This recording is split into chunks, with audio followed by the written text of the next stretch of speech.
much directly from the entity. Yeah, I completely forgot about that.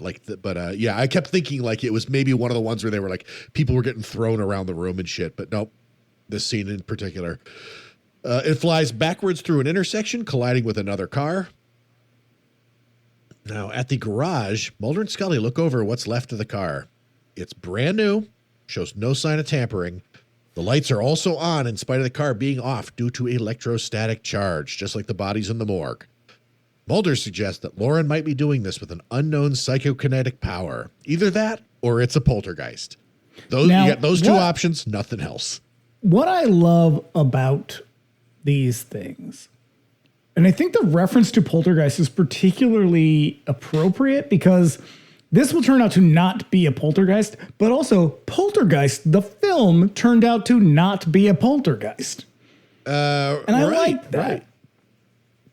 I like that because and this is where, again, this episode starts to feel a little bit sloppy because it's like you set it up as though she is doing all of this, in as a poltergeist, and he sort of like pitches the normal, fairly standard poltergeist theory, and then they just totally abandon it.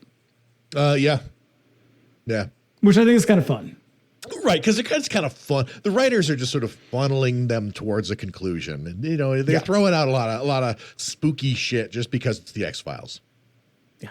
So Scully, of course, is unmoved. It's far more likely that Lauren is the killer and that she also has an accomplice. Which I like that. I kind of agree with Scully in this case. And if that were the case, all right. Yeah, like if I were presented with the same evidence and Fox Mulder was like, it's ghosts or it's poltergeists or she's got superpowers, I'd be like, Mulder, this guy faked his death and she's killing people. I think it's great. Yeah. So because poltergeist, not real. It's probably it would surprise you to find out that I'm really not a big ghost person.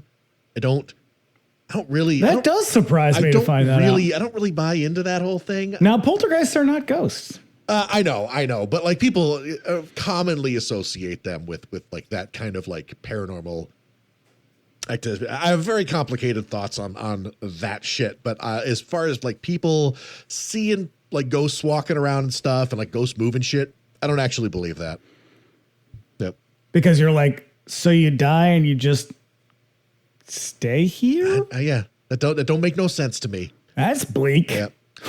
Anyway, they stake out the parking lot of Lauren's work. Scully going over her completely clean criminal record as they watch her argue with a guy who is about, again, Jesus Christ, lady. He's about to paint over the name of her boss's former parking lot with like the new guy. And she's like fighting with him. Like, don't do that. I'll take care of this. Like, lady, he's not going to be parking there anytime soon. But take care of it how? I know. She's going to paint she really herself. She's just like, you leave that there. Why? I don't know. I do not know. It's not like Howard Graves is going to be parking his car there anytime soon. The name being painted over it is Tom Braidwood, who is eventually introduced as a series character, Frohickey from The Lone Gunman. I believe he's an executive producer. He's an assistant director on this. Weird. Yeah. Yep. She's so freaking weird about this that it manages to set off Mulder's weird meter. Yeah, because it's like, again, you were his employee. Yes, exactly. Like what exactly was the nature of this relationship that you are this intense about? And she is like, every time we see her, Lauren Kite, I think is her name. She is like, she's at a fucking 11 on a scale of 1 to 10. Like just. She's on the verge of falling apart forever. Yeah. A look at the guy's name terms up news of suicide. 3 deaths in a relatively short order around this woman is definitely suspicious. Also, if you're paying close attention, there's a story in the paper of the report of Howard Graves' death about the arrest of Eugene Toombs. Nice. Yep. Nice little detail. Easter egg. And if things couldn't get any weirder, they stake Lauren out at her boss's grave, laying flowers down. It appears incredibly strange, even to Mulder, what's going on. So they talk to the cemetery attendant, who is also an incredibly weird dude. I have a lot of questions about this moment. First of all, Mulder points to the graves and says, "Is there an office where I can get more information on these people?" Now, what office would that be exactly? The Ministry of Normal People? Like, what do you mean? Is there an office where this is where you put the body when they're dead? I know, but Mulder? here's the thing: that's not even the weirdest shit. They turn to this guy who is clearly disturbed, who's like, "Oh, I know everything about everybody buried in this cemetery." And it's like, what the? Who hired Tiny Tim for this role? Why is he? He is making the strangest acting choices, because like, I think we're supposed to understand that maybe he's like developmentally disabled, or maybe I thought intellectually that, like, the direction was impaired just in like, some ways. you know everything about everybody in this cemetery, and he was just like, right, I'm insane, got it. Right, but you could have gone a lot of directions. You could have gone like, well, I've been here for 45 years. I've attended everybody's funerals here.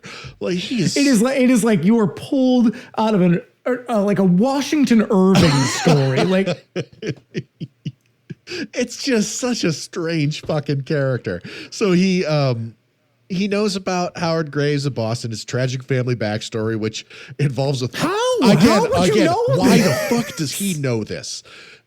Because his 3-year-old daughter fell into a swimming pool and drowned while unattended. And they come to the conclusion that Lauren is, for some reason, like a daughter to this guy. Now, here's my third thing.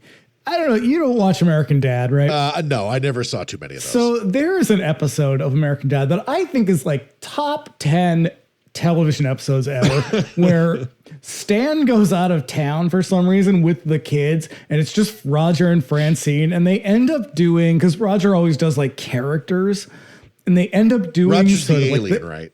Yeah, they fall into like a Who's Afraid of Virginia Woolf type of situation where he pretends that he is.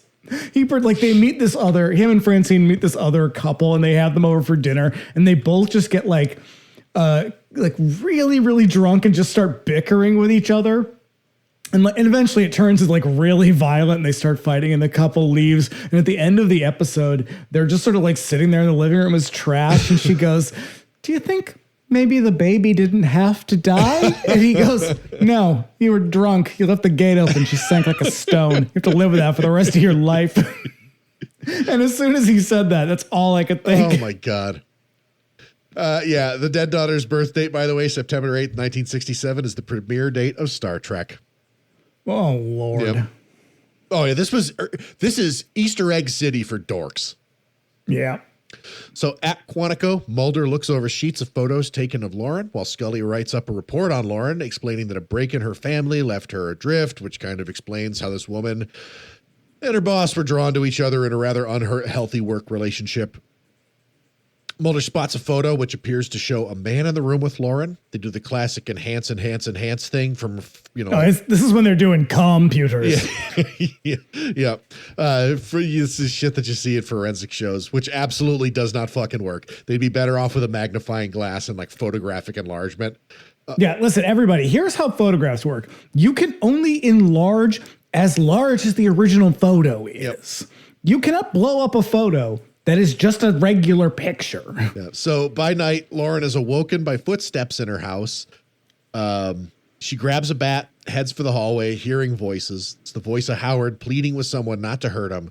And when she reaches the bathroom, she finds a tub full of water and a growing bloom of blood in the water. She somehow comes to the... I too would be upset if I found a bathtub full of blood. Oh, yeah. Too bad we can't stay. Especially get the fuck out of there. Because I don't have a bathtub. Okay. It would be very weird in this apartment. I actually really like this moment. Like, this is the kind of shit I really like. I have said a million times, horror movies do not frighten me. But when I do get a little jittery is moments like this where it's like she hears these voices arguing in the bathroom or whatever, and you sort of slowly creep up to the bathroom and she pushes the door open very slowly. Like, I love that shit. Classic haunted house shit. It's got a little gothicness to it. Yeah. I love it. Yep. Yeah, she somehow from all of this comes to the conclusion that her boss was murdered. Well, they also do that cool effect in the bathtub where like you can see that the blood, it's a little cheesy because you can sort of see how it's being done, but like it looks like it's coming from wrists, like it's coming from the sides of the tub as though someone's arms are sitting there. Oh, okay. And it starts to The kind way of that I bloom saw that it was way. like, it looked like they just like, applied the fake blood to the water and then just kind of shot it. You've been listening to a sample of our Patreon exclusive podcast, Do You Think I'm Spooky? For access to all our past premium episodes, go to patreon.com/bringmetheaxepod, where you can subscribe for $5 a month. Your support also gets you access to Radio Free Haddonfield, my bi-weekly DJ show for the weeks when Do You Think I'm Spooky is off. That's an extra episode of content on the weekly from your favorite podcast. We love and appreciate every one of our listeners, and your support makes this whole enterprise worthwhile. Once again, that's patreon.com/bringmetheaxepod. Sign up for the $5 tier today.